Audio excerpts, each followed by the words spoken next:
तो कैसे हैं मेरे दोस्तों, एक बार फिर से आप सभी का हम स्वागत कर रहे हैं आपके अपने YouTube चैनल ज्ञान विद सचिन में। तो दोस्तों, BTUP second semester 2026 applied physics second का पेपर होने वाला है। पेपर 2 दिन होने वाला है और पहले किसी का पेपर होगा, उसके अगले दिन या उसी दिन सेकेंड शिफ्ट में किसी का पेपर होगा। तो इसीलिए हमने सोचा कि अब भैया चैप्टर वाइज बता देता हूँ, जिससे क्या रहेगा कि किसी का भी पेपर हो कोई दिक्कत नहीं आएगी। तो chapter wise important question applied physics second का लेकर के आ चुके हैं हम लोग। आपको कम से कम इतना तो पढ़ना ही पड़ेगा।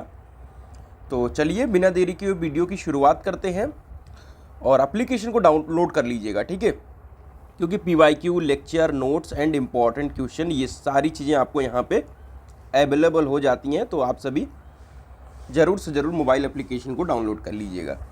तो चलिए क्वेश्चंस की तरफ मूव करते हैं।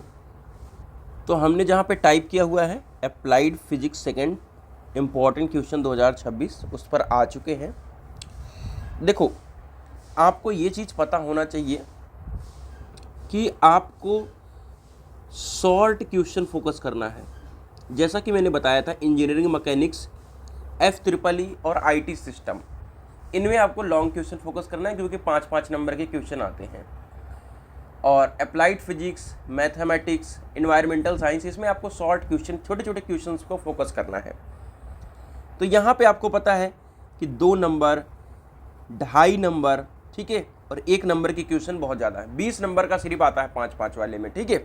वो भी मैं बता दूंगा, टेंशन लेने की ज़रूरत नहीं है। Harmonic motion, simple harmonic motion जरूर पढ़ लीजिएगा, बहुत इंपॉर्टेंट है। वेव मोशन, ट्रांसवर्स और लॉन्गिट्यूडनल वेव मोशन हर साल पूछा जा रहा है, 110% पूछा जाएगा। अल्ट्रासोनिक प्रॉपर्टीज़ बताइए और अल्ट्रासोनिक वेव की एप्लीकेशंस बताइए, ठीक है। तो ये दोनों बहुत इंपॉर्टेंट है। Dual nature of light, wave and particle, 2 चीज़ों के लिए होता है, वेव और पार्टिकल के लिए, तो उनको एक्सप्लेन करना है। क्रिटिकल एंगल यानी क्रांतिक कोण, ठीक है। टोटल इंटरनल रिफ्लेक्शन, ठीक है, पूर्ण आंतरिक परावर्तन जिसको कहते हैं। क्या होता है, बहुत सारे लोगों को हिंदी थोड़ा सा हिंदी में ही पढ़ते हैं, तो उनको मुझे समझाना पड़ रहा है, ठीक है। चलिए, अगला है हमारा बेसिक ऑप्टिकल लॉ, ठीक है। ऑप्टिकल का बेसिक जो लॉ होता है, परावर्तन अपवर्तन का नियम, यहाँ पे लिख भी देता हूँ। परावर्तन अपवर्तन का नियम बहुत सरल है, कक्षा 8 से पढ़ते हुए आ रहे हो, ठीक है। तो ये हो गया 2 चैप्टर हमारा, ये 2 चैप्टर तक हो गया, ये हमारा पहला चैप्टर था, ठीक है भैया। चलो, अगला है हमारा पैरेलल प्लेट कैपेसिटर, ठीक है।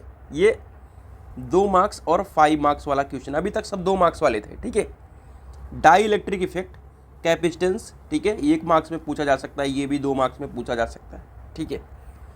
कूलॉम्स लॉ, नो डेरिवेशन है इसका, ठीक है, सिर्फ 2 मार्क्स में पूछा जाने का। गॉस का लॉ भी ऐसे ही है, ठीक है, 2 मार्क्स में, नो डेरिवेशन टाइप का है। इलेक्ट्रिक लाइंस ऑफ फोर्सेज और उसकी प्रॉपर्टीज पूछ सकता है। रेजिस्टेंस यानी आपको पता है प्रतिरोध, और सीरीज में लगाएंगे और पैरेलल में लगाएंगे तो उस पर इफेक्ट, या हो सकता है कि 2 नंबर में इसका न्यूमेरिकल पूछ ले, ठीक है। ये बहुत आराम से कर लोगे, कोई भी कर लेगा, ये तो एंट्रेंस एग्जाम भी करके आए हो। Conductance, specific conductance, specific resistance, 1 number में ये थ्योरी पूछ सकता है। ये है 5 नंबर वाले क्वेश्चन। व्हीट स्टोन ब्रिज और मीटर ब्रिज 5 मार्क्स में फिक्स क्वेश्चन है। और मैंने बताया था कि KCL KVL जरूर पढ़ लेना, क्योंकि या तो FEEE में पूछेगा या तो अप्लाइड फिजिक्स, यानी ये 100% वाला क्वेश्चन है, फ्री का है, मतलब दोनों में से एक जगह पूछेगा। इलेक्ट्रोमैग्नेटिक इंडक्शन, फैराडे का law, Faraday law, electromagnetic induction क्या है, यहाँ पे लिख देता हूँ, 150% एग्जाम में आएगा 5 मार्क्स में। अब वो चाहे FEEE में आए चाहे अप्लाइड फिजिक्स सेकेंड में आए, ठीक है। लॉरेंज फोर्स 2 नंबर में पूछा जा सकता है। Magnetic line of force, magnetic flux 2 marks में। PN जंक्शन डायोड और उसकी फॉरवर्ड और रिवर्स बाइसिंग, ये भी 150% फिक्स क्वेश्चन है, चाहे वो FEEE में आए चाहे अप्लाइड फिजिक्स सेकेंड में आए, ठीक है। पीएनपी और एनपीएन ट्रांजिस्टर, ये अप्लाइड फिजिक्स सेकंड का ही टॉपिक है और 5 मार्क्स में कोई एक पूछ सकता है। इंट्रिंसिक और एक्सट्रिंसिक इन सेमीकंडक्टर में अंतर, ये VF में भी है और अप्लाइड फिजिक्स सेकंड में भी है। आगे बढ़ते हैं।